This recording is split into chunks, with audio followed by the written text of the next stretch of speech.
don't think people realize how close we were to an all-out civil war in America. If this bullet was just 1/8 of an inch closer to his temple, this wouldn't have been our version of a JFK assassination or an Abraham Lincoln assassination, one which brings the country together. This would have been our version of the Franz Ferdinand assassination, the bullet that caused one of the bloodiest wars in history. But okay, that bullet missed. This guy didn't even open fire. Trump has not been assassinated yet. Listen, I know I sound like some loony conspiracy theory doomer, but I just keep feeling like I'm reading and seeing things that no one else is addressing. What we don't realize is should something drastic not change very soon, we are headed to an all-out civil war in the next 30 years. And it can be as soon as the next few. The sheer amount of money in the system, the sheer amount of corruption, the increasing squeeze on normal everyday people, the disconnect between the bottom of society and the richest, the increasing polarization in American society, culture and media. It's all going to get to a breaking point. Trust in institutions is getting worse and worse. This will get to a breaking point, just like with World War I, which will lead to chaos and bloodshed. Now listen, my intention here is not to scare anyone, but just to lay down the facts and my predictions. We are just one spectacular event away from a genuine civil war, and we have no idea how it'll come about and how it'll end. It was in 1861 that the grandson of John Quincy Adams said that not one man in America wanted the Civil War, nor expected it, nor intended it. The tree of liberty must be refreshed from time to time with the blood of tyrants and patriots, said Thomas Jefferson in 1787. And before I start, I want to say that I genuinely dislike the Republicans and the Democrats as much as each other. Whilst each party has a set of policies that they supposedly stand for, some of which I do agree with on both sides, they both have a vested interest in ensuring that this broken system remains the same way it is. At any point that I mention that a certain party is bad on a problem, I will try to mention as much evidence as possible for my criticism. Hell, I'm not even American. I'm just an outsider looking inwards at the broken state of affairs and offering my commentary and solutions. While some issues do look like they're more dominated by one party than the other, the entire system is corrupt to the core. Okay, so where do we start? The government is not governing. America has never called itself a democracy. It has always been officially labeled as a constitutional republic, which is a big difference. But the idea that America is a democracy has been floating around for decades, ever since the Civil Rights Act granted black people the right to vote. America has always used the electoral college to elect its president, and generally we've seen that presidents do get the popular vote when they receive the win. It's also repeated by so many politicians and the media.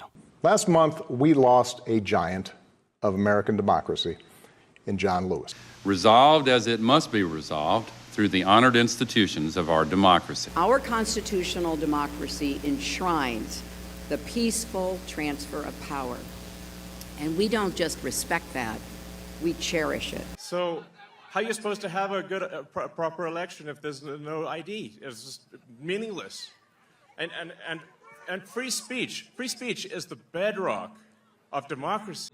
More alarming, some media outlets publish things are true without checking facts first. Unfortunately, some members of the media use their platforms to push their own personal bias and agenda to control exactly what people think, and this is extremely dangerous to our democracy. The problem is, it's just not accurate. There are so many factors that limit the ability of American people to actually hold the politicians accountable, and in the way they elect them as well. For starters, can anyone really run for president unless they were explicitly endorsed by one of the, frankly, only two political parties available? Hell, can anyone even become a representative or a senator without being affiliated with one of them? Only 4 out of 535 congressmen are actually independents. Can you run for office unless you have millions in your campaign fund? Hundreds of millions if you're trying to reach the highest office of the president? Realistically, no. You'll need the money from rich people and super PACs. The more money you collect from them, the more influence they have over you and the less that the people have over you, making it less democratic. Partisan gerrymandering is somehow legal and ensures that politicians can know the outcome of elections before they even go. They can control which voters live where and how they vote. We'll get onto that in a second, don't worry. And it's clear that neither party is able to address the underlying issues of the country, as seen by constant rising cost of living, squeeze of the middle class, endless overseas wars, increases in extremism, as well as all the other problems mentioned in this video. They are all going up consistently under both Democratic and Republican administrations. We're also seeing the breakdown of democratic institutions and cultural norms. Congress has just an 8% approval rating of the public. 8%. The Supreme Court is increasingly being seen as partisan rather than impartial. The way that the president is voted in, the electoral college, is not democratic either. Small states have crazy disproportionate swing over the actual outcome. This is because the Electoral College actually favors smaller states and gives them disproportionate power. Presidents can win the college but lose the popular vote, such as what happened with Donald Trump and George Bush. I mean, this year's election is between the man that lost the popular vote twice and still became president, and the woman that never got voted in any single primary once because she never ran. In what way do Americans have choices over the people they run? What kind of presidential choices do Americans have? In the early states like New Hampshire, Iowa, and Nevada, they also have disproportionate power in which candidates are chosen. And the fact is, only a handful of swing states really matter. Alabama or Texas are not going to vote blue, and California and New York are likely not going to go red anytime soon. So why would either candidate bother wasting their time appeasing those voters or campaigning in those states?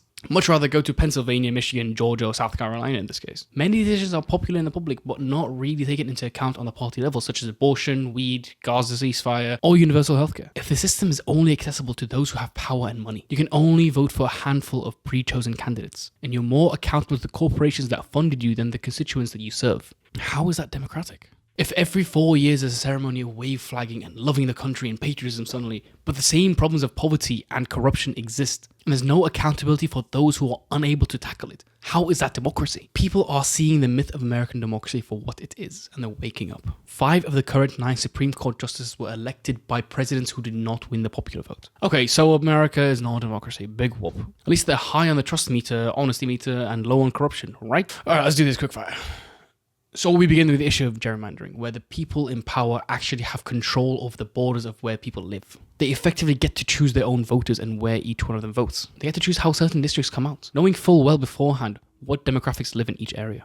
A shower head, a car with wings, one of those old-fashioned hand drill things, a dinosaur, a watering can, the shape on the flag of the Isle of Man, a metal detector, a bale of hay, a knight sitting on his horse the wrong way, a rabbit in a hat and a bobbit and a spoon, Super Soaker Seahorse Cameroon, a plume of steam from a mug of tea, Donald Duck being kicked by Goofy, a carpet stain from a naughty pup, a mouse leaning over with a big thumbs up, snake, dog, bat, dog, snake, duck, snake.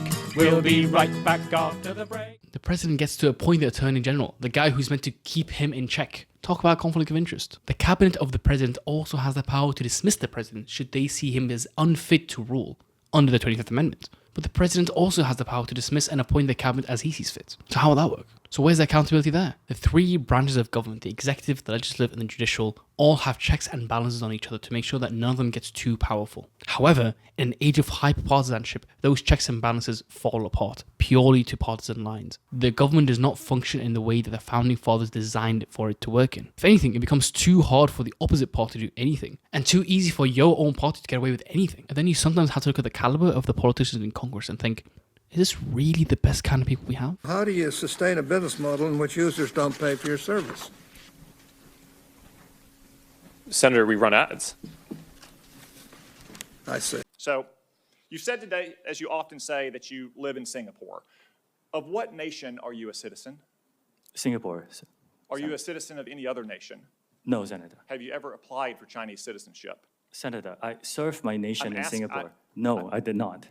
People who use TikTok are. You couldn't take action after 41 days when a clear threat, a very violent threat to the chairwoman of this committee and the members of this committee was posted on your platform. You damn well know that you cannot protect the data and security of this committee or the 150 million users of your app because it is an extension of the CCP. And with that, I yield back. Can I respond, Chair? No, we're going to move on. How do you explain this apparent bias on Google's part against conservative points of view, against conservative policies? Is it just the algorithm, or is there more happening there? This weekend, I was on MSNBC 4 times, and yet the first thing that comes up is the Daily Caller, not exactly a liberal, but I guess well-known group. Then Roll Call, then Breitbart News, then the Memphis Business Journal, then Breitbart News, then Breitbart. So it looks like you are overly using conservative news organizations on your news. And I'd like you to look into overuse of conservative news organizations to put on liberal people's news on Google. And if you'd let me know about that, I'd appreciate it. I have an iPhone. And if I move from here and go over there and sit with my Democrat friends, which will make them real nervous, does Google track my movement? Does Google, through this phone, know that I have moved here and moved over to the left? It's either yes or no. Not by default. There may be a Google service which you've opted in to use, and if... So Google knows that I am moving over there. It's not a trick question. You know, you make $100 million a year, you ought to be able to answer that question. Does Google know through this phone that I am moving over there and sit next to Mr. Johnson, which would make him real nervous? It's his question. It's yes or no. I won't be able to answer without looking at... You can't say yes or no. Without knowing more details, sir. You have congressmen bringing in snowballs to prove that global warming doesn't exist. Of national attention, in case we have forgotten, because we keep hearing that 2014 has been the warmest year on record, I asked the chair, you know what this is? It's a snowball, and that's just from outside here. So it's very, very cold out, very unseasonal. So here, Mr. President, catch this. It might be because he receives over $500,000 every single term he gets elected by the gas and oil industry. Just every 2 years, just from those industries alone, let alone other ones. Wait, a politician can get paid directly by a corporation specifically to implement or hinder legislation. Doesn't that sound like corruption? Oh, you bet it does, but because it's a liberal democracy that practices it, they have to rename it something boring like lobbying. In fact, corporations have no limits on the amount of money they can spend on politicians. In a landmark 2010 Supreme Court decision, corporations were granted the right to free speech just like individuals, which means they have no limit to the amount of money they can spend, both in election trails and also in Congress. And the biggest spend? The pharmaceutical industry, known as Big Pharma, spending $400 million a year on lobbying. Hospitals spend a further $130 million. The tech industry spends $250 million. Insurance and investments both $150 million each. Air transport as well as the oil and gas industry all spend $130 million each as well. All in all, about $4 billion with a B is spent every single year on just over 500 politicians, which equals up to $7.5 million per politician every single year. And if you think those are staggering numbers, that's just a tiny investment for the companies that will reap the rewards of all the government contracts and all the laxer laws they get to go by. They will make multiple times as much money just from that corruption. Sorry, lobbying. And don't let anyone tell you it's just a Republican issue. Both Republicans and Democrats are equally responsible for this. And sometimes it can be even worse for Democrats. Hell, even AOC, the hero of the Liberals, has received over $43 million from rich donors and super PACs just in her time from election. Almost half of all individual donations came from just 25 mega rich donors. 97% of super PAC donations come from just 1% of them. Ken Griffin donating $75 million to the Republican Party. Jeff Yass donating $80 million to the Republicans. And Timothy Mellon donating a whopping $165 million to getting Trump elected. Hell, Elon Musk just decided to donate $45 million every single month to get Trump elected, which is over $500 million a year, just because he can. And I'm for electric cars. I have to be, because Elon endorsed me very strongly, Elon. So I have no choice.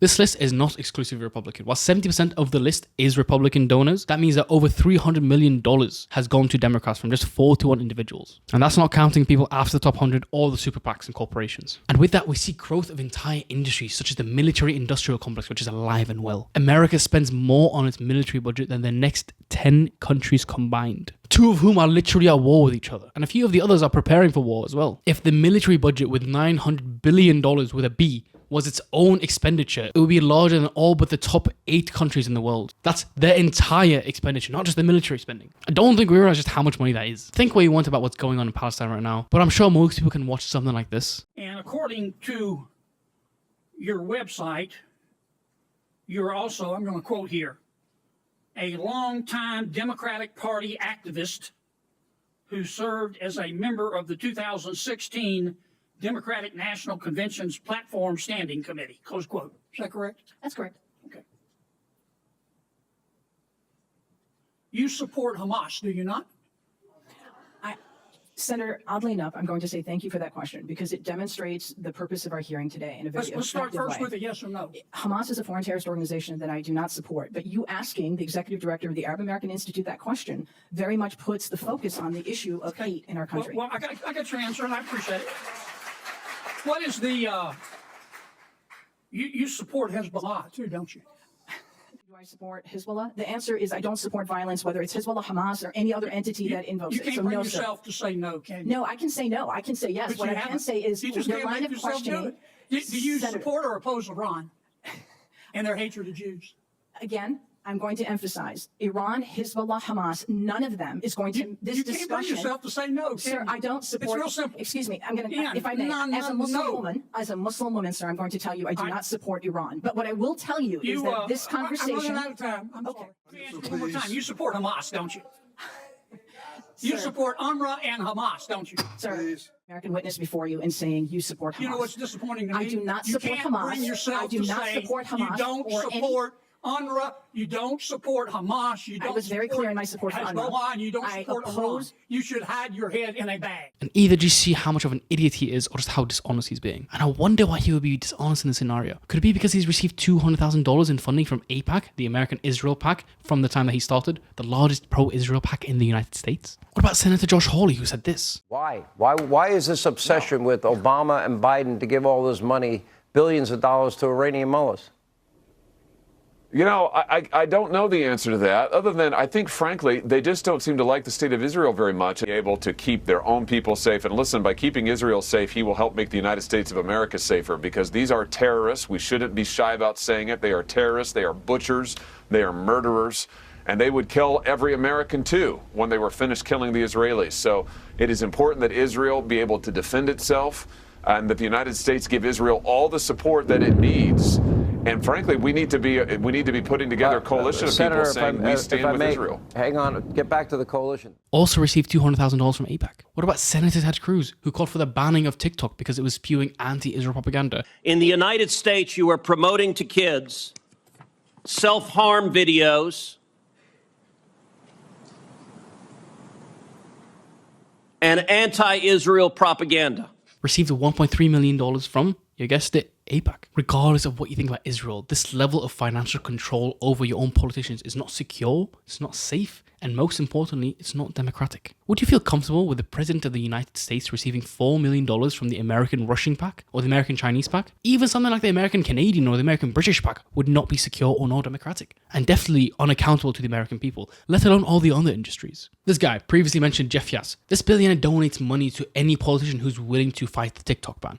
Why, you say? Because out of his $28 billion fortune, 3/4 or $21 billion is stuck in a 7% stake in ByteDance, the company that owns TikTok. So he lobbies to keep TikTok allowed to ensure that his fortune remains safe. He's even created an American think tank called the American Growth Club to promote this idea, which makes it sound like it's something positive. But in reality, he just tries to promote TikTok. Trump went from supporting a TikTok ban to opposing it just after one meeting with him. And coincidentally, he's now the second highest donor for the Republican Party. Curious. The corruption of this system also allows for the prison industrial complex to come about. It's seen as the modern day version of slavery on American soil. According to the ACLU, for paid non-industry workers, they earn between 13 and 52 cents an hour. And in 7 states, they pay close to nothing for the vast majority of prison work. And their output? They produce $11 billion of goods and services every single year for essentially zero labor costs. Again, slavery. This is all the corruption we see on the surface, in public. Imagine what's going on in private. Imagine what they're trying to hide. And don't you dare think about exposing any of this to the public. If you do,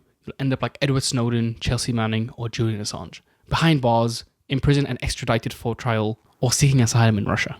All for the crime of exposing the war crimes that Americans did in Afghanistan and Iraq. If the American government is not representative of the people, not just in how it's elected, nor its demographics, but also in their interests, due to the rampant amount of corruption and control and influence of corporations in the system. This opens the door to so many conspiracy theories. Extremism and polarization flourishes on both sides of the aisle. Often people look at individual extremism, either in the analysis of lone wolf or group extremism. But I'd like to focus on congressional extremism first in governments, as that tends to create individual extremism later on. As people become more engrossed in identity politics, as they turn on the TVs and become more engrossed in culture wars from what they hear from politicians, they begin dividing up very easily among political lines. So Congress does have a very big part to play here. It's becoming very polarized and fast. Fewer bills are getting passed every single year in Congress, which shows that people aren't willing to cross partisan lines and work with the other party. We can see an increase in extremism from both parties in Congress, with Republicans getting more conservative quicker than Democrats are becoming liberal. These graphs show that moderates are disappearing and parties are becoming more and more extreme. As a result, Congress has been getting more and more conservative over the last 5 years, despite more people identifying as liberals. The filibuster is a tool for minority parties in the Senate to be able to delay and block legislation from going through. It's often seen as a measure for gridlock, so not used very often. It's almost seen as a petty way to delay policy going through because you need a 60% majority to overcome it.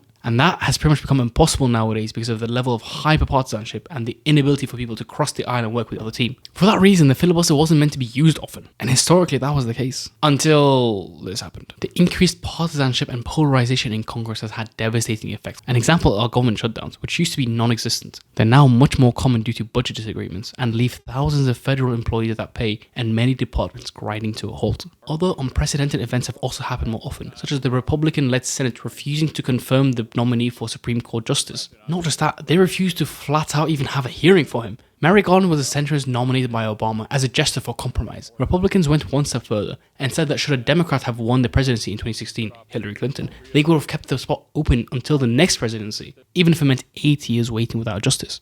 In 2016, the Republicans rejected Obama's budget before they even saw what was inside. I have little question that as long as this president is in the Oval Office, a real solution is probably unattainable. Conspiracy theories have gotten so rampant that in 2020, 2 congresswomen got elected off the back of the QAnon conspiracy theory alone, and they still continue to be public supporters of them. Earlier this year, Republican Governor of Florida Ron DeSantis refused to answer many of Kamala Harris's calls referring to hurricane relief efforts, likely in a bid to damage her presidential election efforts. Right after Biden's election in 2020, calls for armed resistance against the government and violence against them spiked. Several of former President Trump's lawyers called for violence against federal employees. Michael Flynn, a retired general and Trump's former national security advisor, approved of a Myanmar-style coup against Biden. What happened in Myanmar can't happen here.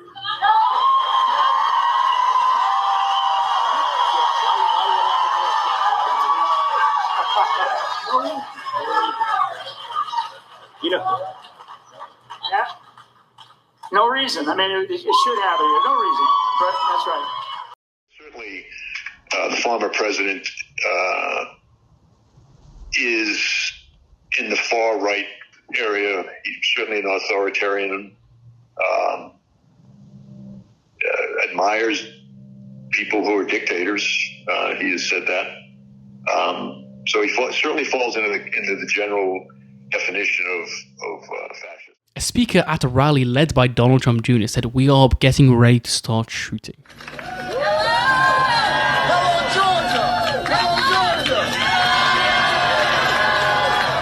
In case y'all didn't know, I'm a Southerner, and we believe in fighting. Yes, this fight is just getting started. We're starting now to see the white of their eyes, and we get ready to start shooting. What did Trump's personal lawyer, Rudy Giuliani, say? Wrong, we will be made fools of. But if we're right, a lot of them will go to jail. So, let's have trial by combat. Connections between law enforcement agencies and white supremacists and militias have been found in every single region, according to former FBI agents. This idea is not unthinkable. The KKK had members in Congress in its heyday. How do we expect to be able to patrol and police such threats if they're present in our law enforcement system? And again, the KKK has shown us how unjust the judicial system can be when infiltrated. Trump had messaged his allies in Congress and told them to kill the border security bill, which had passed earlier this year. It was passed initially by a Republican from Oklahoma and was likely to get support from both parties in Congress and pass. It would have somewhat fixed the southern border crisis, but Trump didn't want Biden and the Democrats to have a win. The Senate voted to kill an immigration bill that was crafted by Democrats and Republicans. One of the most right-wing Republicans, James Langford of Oklahoma. Biden said he would sign it. Kamala Harris said she would sign the bill. It's not a bill I like, too right-wing for me. But do Republicans really care about border security if Donald Trump tells them to kill the bill, which is what he told them to do? No, because if they did, they would have passed the bill. President Biden would have signed it. They killed it at Trump's request. Those 86% of politicians you said support Trump killed it because they knew it would take the issue off the table for Trump. Because, as you said, it was Republican crafted. James Langford, this is not a rhino. Oklahoma is not sort of red. It is as red as it comes. He was pretty upset about it. Just a reminder that the state governor is essentially the highest role in the state. So what did Republican Governor Matt Bevin say before 2016 election, especially in case Hillary won? America is worth fighting for. America is worth fighting for, ideologically. I want us to be able to fight ideologically, mentally, spiritually, economically, so that we don't have to do it physically. But that may in fact be the case. If Hillary Clinton were to win the election, do you think it's possible that we'll be able to survive that? Would we ever be able to recover as a nation? And while there are people who have stood on this stage and said we would not, I would beg to differ, but I will tell you this. I do think it would be possible, but at what price? At what price? The roots of the tree of liberty are watered by what? The blood of who? The tyrants, to be sure, but who else? The patriots. Whose blood will be shed? It may be that of those in this room. It might be that of our children and grandchildren. I have 9 children. It breaks my heart to think that it might be their blood that is needed to redeem something, to reclaim something that we, through our apathy and our indifference, have given away. Yeah, that's a governor calling for a violent revolution. In 2008, Californians voted to build a high-speed rail line connecting Los Angeles and San Francisco. Well, 16 years later, the track is still mostly unfinished, largely due to partisan flips in Congress and gridlock caused by the federal state system. Even small, random, insignificant things like nicotine pouches have been political and partisan. Democrats earlier this year called for the regulation of Zyn marketing, especially access to children. And in response, Republicans, largely led by Marjorie Taylor Greene, yes, she's back, made this into a partisan issue. Said that Zyn needed to be protected and that it was patriotic to use. And Marjorie Taylor Greene herself called for a Zynsurrection, whatever the hell that means. And then we have right-wing show host Tucker Carlson. He talked about the demonization of nicotine, probably by the left. His reasoning was that nicotine frees your mind, whereas THC keeps you passive and complacent. Okay, so according to him, nicotine is a tool of liberty, right? Well, not quite. Carlson recently said that Zyn is a brand for women and liberals and therefore created his own non-woke patriotic nicotine pouch. This is just so absurd. Elon Musk has also weirdly taken a radically pro-Trump approach, softly buying votes in swing states for Trump. He's hoping to get Trump elected and land himself a lot of influence with the government job. If he loses, man, what? Dude.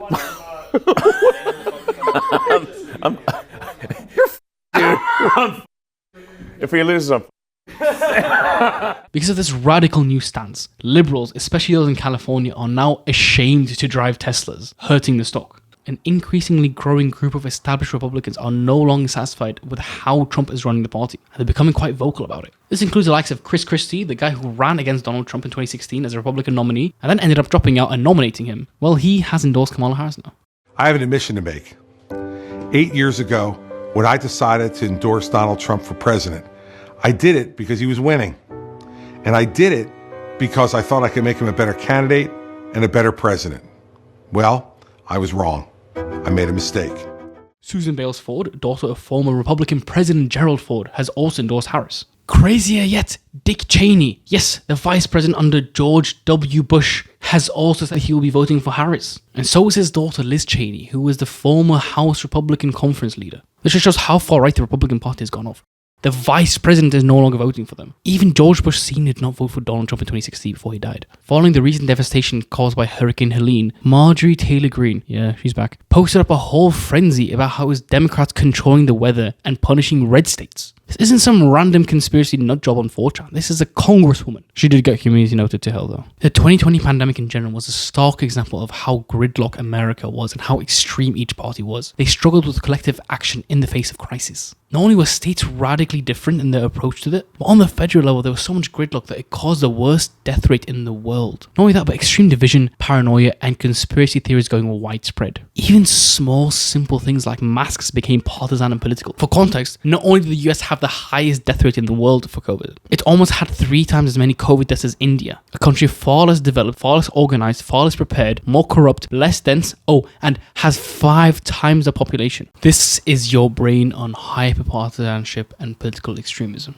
or your country. Having this much extremism blasted on our screens daily from Congress has led to individual extremism spiking too. If you see the people who supposedly represent you spouting things you think are extremist, or even passing laws that push or restrict ideas that you don't necessarily like at all, it will make you reactionary, and it shows. In 1960, only 4 to 5% of people wouldn't want their child marrying someone from the opposing party. In 2020, this figure has gone up to 40%. There is an increasing loss of trust in all institutions, and that is worrying. Look at this. Almost everything gets lower year by year. Congress is at 8%. Look at the lowest years. They're almost all in the last couple. It's the worst of all G7 nations by a good margin. And it just gets worse and worse. An increasing number of people are seeing people from the other side as a threat. And once people have such little hope in the institutions and suspect the other side so highly, Have a guess what happens. The FBI and state authorities conducting a series of raids in Michigan. Those 13 suspects taken into custody, 7 of them alleged members of that right-wing militia group. Governor Whitmer has been the target of protests since last spring over restrictions aimed to stop the spread of COVID amid one of the early outbreaks. Michigan, of course, a hot spot at the time. Yes, a kidnapping plot against the highest official in the state. This was a highly dangerous group. They were well armed, they were training, they had a plan, and they were prepared to carry out their attack.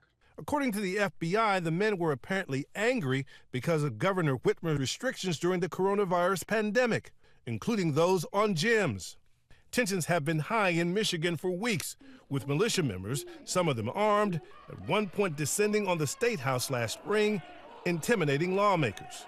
The FBI infiltrated and wiretapped one of the groups after getting a tip that the men were allegedly plotting against police and planning to attack the state capitol in an attempt to overthrow the government. With an informant listening in, they call Whitmer a tyrant. One of the suspects saying, "Snatch and grab the governor. Just grab the expletive." They allegedly wanted to take her to a secret location in Wisconsin for a trial that would end in execution. I mean, January 6th was seen as an attempt by many to overthrow the democratically elected government of Joe Biden. Every court throughout the lawsuits Trump had brought forth, because he had no basis for them. Yet there was still a large enough crowd that came to the Capitol. They tried to coup the United States of America just because they didn't trust their institutions. 70% of Republicans still don't believe Trump lost in 2020. Do you know how crazy of a number that is? There's a group called the Sovereign Citizens, a group that does not believe that the federal government has any authority, and their numbers are growing. They've even committed violent acts such as the 2014 Las Vegas shooting. Now everything has become a conspiracy. Drain the swamp, Pizzagate, the moon landing is fake, Hollywood is grooming people, certain groups control the media, the COVID vaccine, Bill Gates, 5G towers, everything is a conspiracy. People thought that a routine military training exercise was some kind of invasion plot by China. This was pushed by the likes of Alex Jones, who for some reason has a platform, and even pushed by senators such as Rand Paul and Ted Cruz. It got so bad that the state guard had to be deployed by the Texas governor Greg Abbott. To a certain segment of people, everything Trump says is automatically believed. And if someone fact checks him or calls him out, it's the deep state, it's the mainstream media, it's the swamp, they're all out to get him. Despite the fact that he has lied 30,573 times in his office, which is an average of 21 lies a day, he still continues to be believed. In Springfield, they're eating the dogs, the people that came in. They're eating the cats. They're eating the pets of the people that live there. And this is what's happening in our country. Story that's going on. Errol, let me bring you in here. In recent weeks, Trump and his running mate J.D. Vance have repeatedly claimed that immigrants in Springfield, Ohio, have stolen and eaten people's pets. A baseless, some would say racist accusation that's been debunked by Ohio's Republican governor, Springfield's Republican mayor, and Springfield's Republican city manager. And yet we checked, Errol, and you retweeted this nonsense about Haitian migrants eating cats and dogs in Springfield. You're smiling, but it's a pretty dangerous racist claim. Why were you... Many examples can be brought from the Trumpian era. The Ukraine phone call was called a hoax, despite the fact that his team was the one that brought it forward, with ample evidence. He still denies that he lost the 2020 election, despite every single lawsuit being thrown out. By the way, so do a worrying number of Republican lawmakers. There's a Trump civil libel sexual abuse case. He apparently sexualized a 5th grader in the 90s, cheated on 3 of his wives, was convicted of 34 felonies, tried to coup the United States. People are so extreme now that they are still okay with believing someone like that. They're so detached from the system, they're so fed up with the swamp or the establishment that they are okay with following a man like that. They will vote and support a guy like Trump no matter what. The people, my people are so smart. And you know what else they say about my people? The polls. They say, I have the most loyal people. Did you ever see that? Where I could stand in the middle of 5th Avenue and shoot somebody and I wouldn't lose any voters, okay? It's like incredible. Okay, so America is not a democracy, it's not representative of the people, it's very corrupt, and people both have no faith in the institutions, as well as are becoming more extreme, somewhat as a result of Congress becoming more extreme itself. Is that all? Not even close. If partisan divides weren't deep or strong enough, there are also deep cultural divides too. The Black Lives Matter riots really heavily divided society. Old and young, white and black, liberals and conservatives, the removal of Confederate statues caused bitter divides in states, especially in the South. The Me Too movement did the same, again dividing along partisan lines. Incels are a growing and somewhat dangerous group that are ridiculed and shunned from society as opposed to given the help they need, further causing them to become more angry.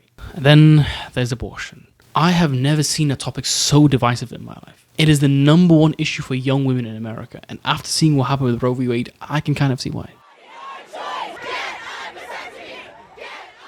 This is Project 2025, a document for the first 100 days for President Trump in office. It speaks about all the very divisive policy decisions they will want to take, including 2 kind of likely ways they will try to get nationwide abortion bans.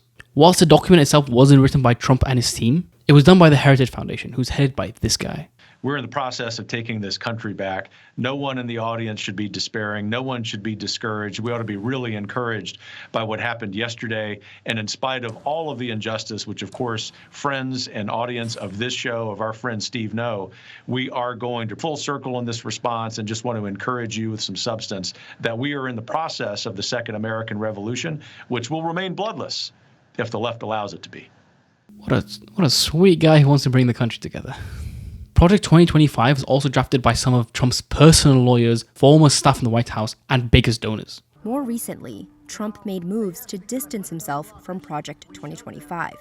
In a Truth Social post, he said he knew nothing about it, calling some of the proposals ridiculous and abysmal. Goldman says these statements are part of a larger political strategy. So many of his former top officials are at the head of Project 2025. It is a political calculation that he's making because he recognizes that the American people do not support this extremist agenda. President Trump is trying to win a presidential campaign, and we understand that he has to make political considerations. Given the millions of dollars that the left has spent attacking Project 2025 because they have nothing else to run on, I wasn't surprised to see President Trump's statement. He even spoke at their event a couple of years back, referring to them laying the groundwork for things to come. Foreshadowing, perhaps? The job of institutions such as Heritage is to lay the groundwork, and Heritage does such an incredible job at that. And I'm telling you, with Kevin and the staff, and I met so many of them now, I took pictures with among the most handsome, beautiful people I've ever seen. I didn't like that picture. If you could lose that picture, please, would you, Kevin? But this is a great, no, he says I won't do that. But this is a great group, and they're going to lay the groundwork and detail plans for exactly what our movement will do and what your movement will do when the American people give us a colossal mandate to save America, and that's coming. I don't think there's much doubt about him not being involved. Here's a Vox video which discusses all different ways they're going to try to ban abortion nationwide. To summarize though, one way could be interpreting a law to ban anything that could terminate a pregnancy. That stops them from being sent through the mail, which means things like abortion pills, which are the most common ways for pregnancy termination. And even medical equipment could be banned from being posted in the mail. The other way is to basically assign personhood to a fetus, giving it a legal right of a human being. That'll be interesting to see. I have no idea how this is going to end, but regardless of your opinion on abortion, you cannot deny this is very, very divisive and is the closest thing that liberals will have to wanting to secede from the United States. I suspect secession threats from states like California or New York or Washington, liberal strongholds ought to be made. Generally, there's just a loss of shared identity and meaning between people, especially with the young population and those who live in metropolitan areas. And between us, the children of Jesus Christ. This is a Christian nation, and the Christians in this country demand that we have... Okay, well, America is not democratic, it's not representative of the people, it's corrupt. People both have no faith in the institutions and as well are becoming more extreme, somewhat as a result of the political parties becoming more extreme. People are dividing amongst racial lines, party lines, ethnic lines, religious lines, gender lines, cultural lines, policy lines, and more. At least people's lives are good and improving. Right? Very much not. People are struggling, even before the rising inflation and cost of living. In 93% of counties across the country, minimum wage workers cannot afford a one-bedroom flat for rent. The minimum wage is $7.25 an hour, which has been raised in 15 years. It's even lower for waiters and tipped staff at $2.13 an hour, which means you can basically pay someone $20 for a full days of work, which is absolutely crazy. Price of everything is going up. 60% of Americans are living to paycheck, and most of them cannot afford a $500 emergency expense. America leads all other G7 nations by far in how many people are unable to afford to feed themselves. And the figure is 1 in 4. The percentage of income needed to put down for a house is at its highest in 40 years. It's gone so bad, especially for young people, that the median home buyer age has gone up by 10 years in the last 20 years to 49. The average cost of childcare is also crazy, with the average household spending over a quarter of their income on childcare. The average spend is $18,000 annually. The average American person is in $23,000 of personal debt, not including mortgages, and $6,500 of credit card debt. Americans are not paying as much interest on their personal debts as their mortgages. What's even more worrying is credit card defaults are reaching worrying highs, with big bank defaults reaching 3.25%, a 12-year high, and small bank defaults reaching 8%, an all-time high. Shoplifting is seeing a spike of 24% increase year on year. That's a testament to the people feeling the pinch that they're not able to afford their groceries anymore, all from a rising cost of living and inability to pay for necessities. The cost of cars has gone up and the cost of car loans has gone up to a 23-year high. Car loan defaults have reached the same level as the 2008 Great Recession. This is especially worrying because in America, a country with such little public transportation, your car is your everything. It is your most important asset. If you lose that, you can't go to work, you can't go shopping and buy your food, you can't meet people, you can't travel anywhere, you can't do anything. So your car is the last thing that you give up. An increase in car loan defaults should scare us all. Credit card delinquencies are seeing the fastest rise ever since the Great Recession. Bankruptcies are rising at the highest rate since the Great Recession. As a result, corporate bankruptcies are rising even more than the pandemic height as well. Meta, Snap, Tesla, Google, Amazon, layoffs have been rampant. The tech industry, the crown jewel of the American economy, has shed over 550,000 jobs in the last 2.5 years alone. That's just in the tech industry. Outside the tech industry, they've lost over 300,000 jobs. Most of the jobs growing are in medical and government sectors, the latter of which is down to government spending, which is not sustainable at all. 2021 was also the year of the Great Resignation, where 47 million people left their jobs. It's largely due to being unhappy with their position and their wages. Lack of upward mobility as well didn't help, and the general unhappiness with their position. 47 million workers is almost 30% of the workforce. What has people even more worried now is that the variables are in place for the second coming of the Great Resignation, or the Great Resignation 2.0. Workers are historically unhappy and dissatisfied with their jobs. It's only getting worse, but they fear leaving their job due to the poor performance of the economy. They don't want to risk being unemployed for a long time. Should the Fed cut rates, which are likely very soon, businesses will have more capital to work with and start hiring more. And we go back to an even worse situation than happened in 2021. Quiet quitting, when people are so unhappy that they just slowly and silently stop putting in effort to their job, is on the rise as well. The main truth is that wages have been stagnant since the 1970s. Wages have even been going down if you count inflation. The worst hit are white working class communities who have seen their position dwindle over the past 20 and 30 years, largely due to manufacturing going overseas from areas like Pennsylvania and Detroit. All this whilst the income gap between the rich and the poor has been growing exponentially. The richest 1% make 139 times as much as the bottom 20%. The top 0.1% owns as much as the bottom 90%. And the top 0.1% earn 200 times as much as the bottom 90%, making it as bad as it was in the 1920s. The difference between the average white and black household is at its highest since the 1980s. Even people like Bill Gates and Warren Buffett have expressed concern over the rising income inequality. I don't blame Governor Romney for paying the tax rate he paid. I blame the U.S. Congress. Do you think this will be a defining issue in this year's election? I think it should be a defining issue. Debbie works just as hard as I do, and she pays at twice the rate I pay.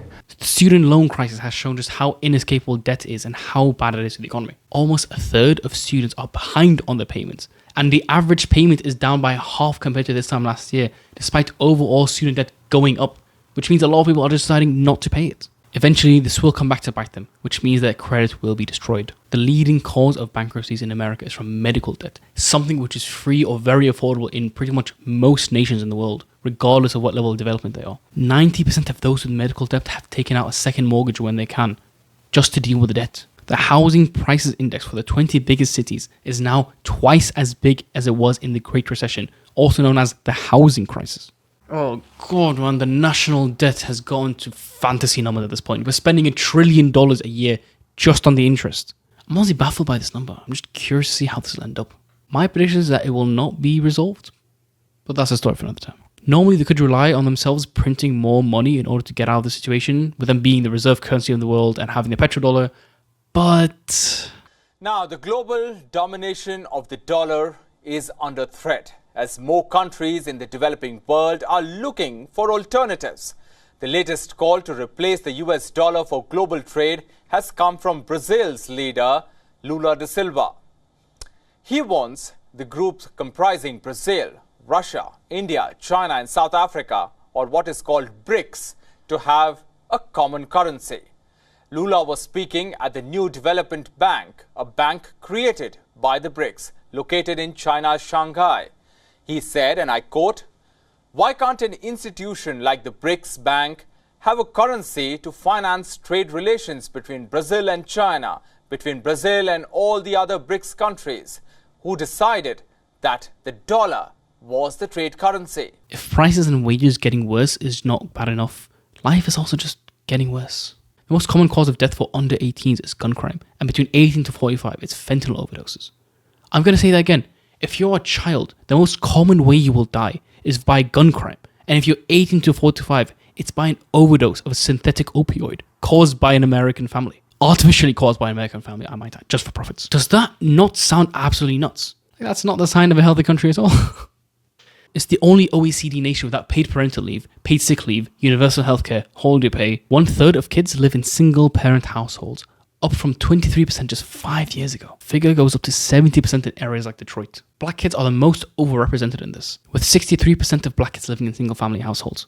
It's a slight improvement from 67% 12 years ago. Over 650,000 people are homeless right now, a 12% increase year on year. It's also the highest amount since even before the Great Recession. The worst hit states of all are California and New York. That's all from the extortionate housing prices pushing those that cannot afford to live there into homelessness. The migrant crisis seems like something that no one is able to solve. I'm not even going to touch that right now.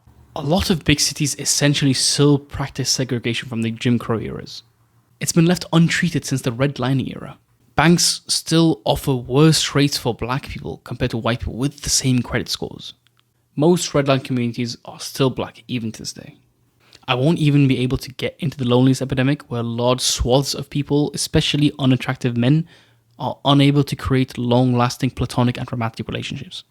Economic inequality, drought, and property vulnerability are the three main multipliers that are destabilizing the United States. They're normally seen as just too boring to deal with, unfortunately. Ironically, 71% of Americans are either overweight or obese. That's right, almost 3 in 4 Americans are overweight or obese, and 40% of all Americans are obese. That figure will jump up to 50% by 2030. Nearly half of Americans are diabetic or pre-diabetic. Food quality in general just seems to be really lacking, coming from someone who lives in a country which thankfully has very high food standards. This is the new peppermint mocha swirl here at Dunkin' Donuts. It has a record-breaking 186 grams of added sugar, but grams are kind of hard to visualize sometimes. So visualize this, my friends. It's the same amount of sugar as not that many munchkins, that many. 93 munchkins that are powdered sugar. Need another frame of reference?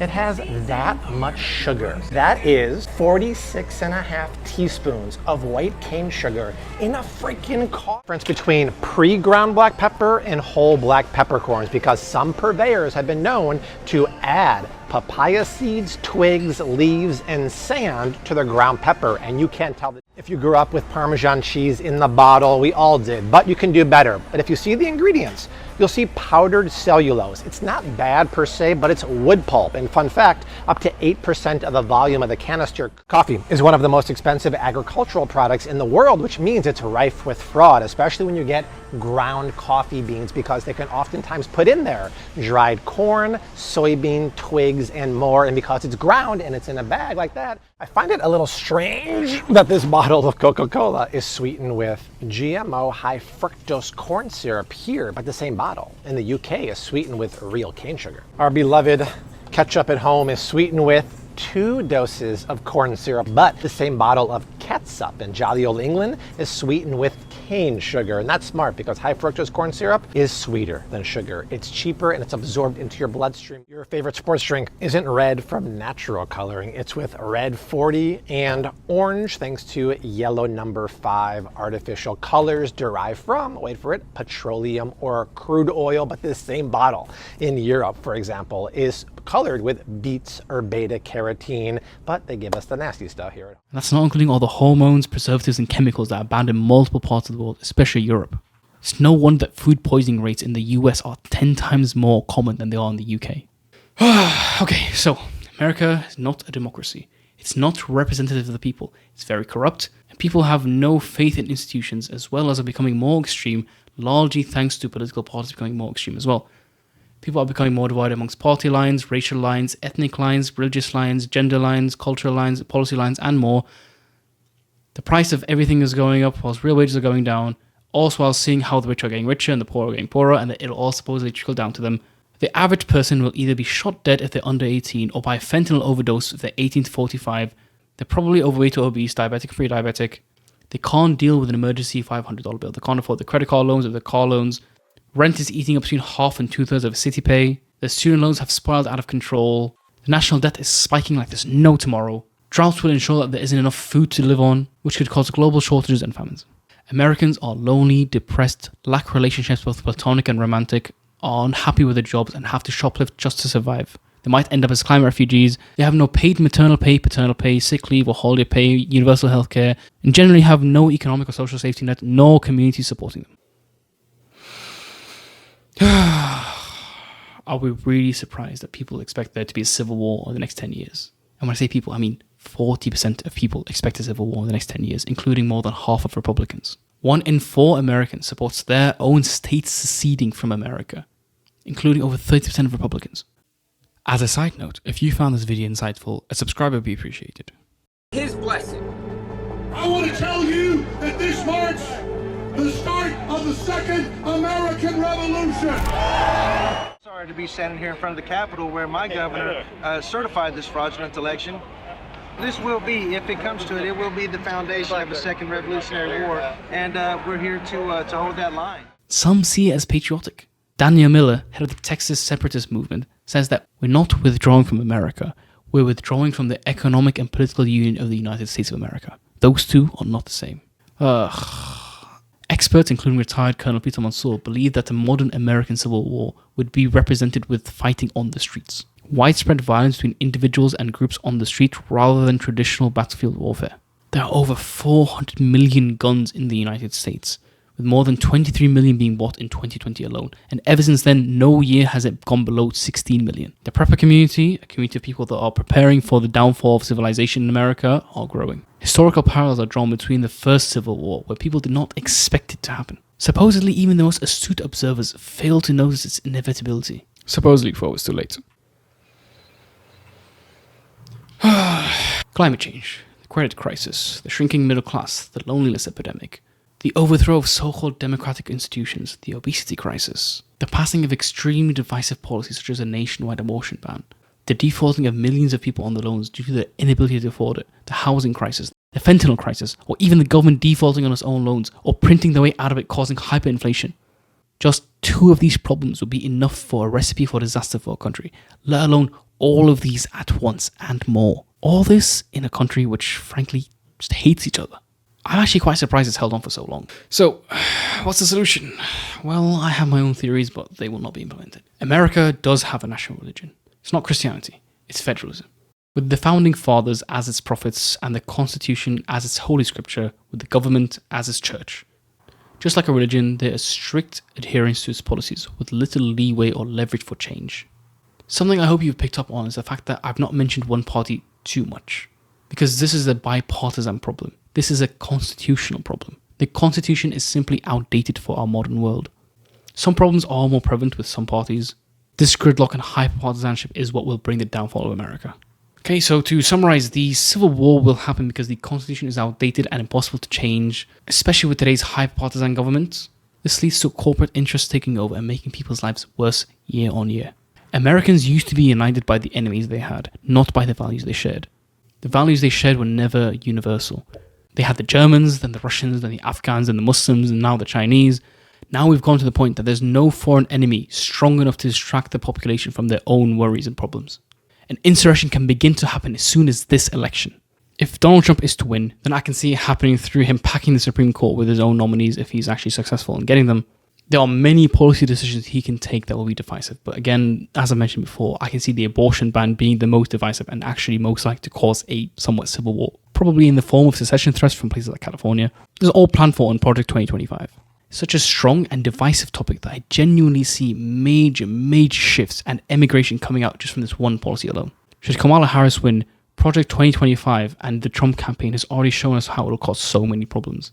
Imagine January 6th happening, but on steroids, with 4 years of planning. They've been building up the grassroots work for the past 4 years, getting their own people in all different stages of government, all the way from the bottom and local to the top and state governors. Conspiracy theories will be thrown around that Trump actually won, that people stuffed the ballots and people hid in any area that Trump lost. We expect to see many more people in support of what happened on January 6th, but this time. If you thought January 6th was bad, that was basically done on a whim. Imagine with 4 years of planning what they could do. And if you think that's not viable or possible, just remember that 45% of Republicans supported what happened on January 6th, and 70% still think he lost the election. Many politicians, including Trump and his own VP, J.D. Vance, still refuse to admit that they've lost the election. To think that this will happen is not out of the ordinary. Frankly, we did win this election. And evidence brought to light by the January 6th committee suggests this was a premeditated plot. We also interviewed Brad Parscale, President Trump's former campaign manager. He told us he understood that President Trump planned as early as July that he would say he won the election even if he lost. 7 in 10 Americans don't think that Trump will concede if he loses. And why would we think any less? In general, not talking about November, are you a good loser? I'm not a good loser. I don't like to lose. I don't lose too often. I don't like to lose. But are you gracious? You don't know until you see. It depends. I think mail-in voting is going to rig the election. I really do. Are you suggesting that you might not accept the results of the election? I have to see. Look, she looks like can a you fool. Can you give a direct answer? You will accept the election? I have to see. Will you accept the results of this election? Absolutely. I assume it's going to be a fair election. If it's going to be a fair and free election, the answer is absolutely I will. Under the normal rules, I'll be out in 2024, so we may have to go for an extra term.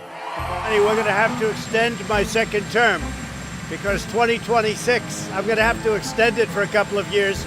I don't think any of you would have a problem with that. I was going to joke, General, and say at least for 10 or 14 years, but we would cause bedlam if I said it. We go to 20, we go to 24. Did you see it? Then it says 28, 32, 36, 40, 44.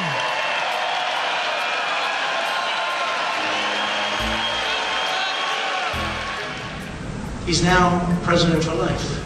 And look, he was able to do that. I think it's great. Maybe we'll have to give that a shot someday. So we have 16, we have 20, we have 24. And you know what's very interesting, though? There are really people out there who think I'm not leaving. Can you believe it? The only way we're going to lose this election is if the election is rigged. Remember that.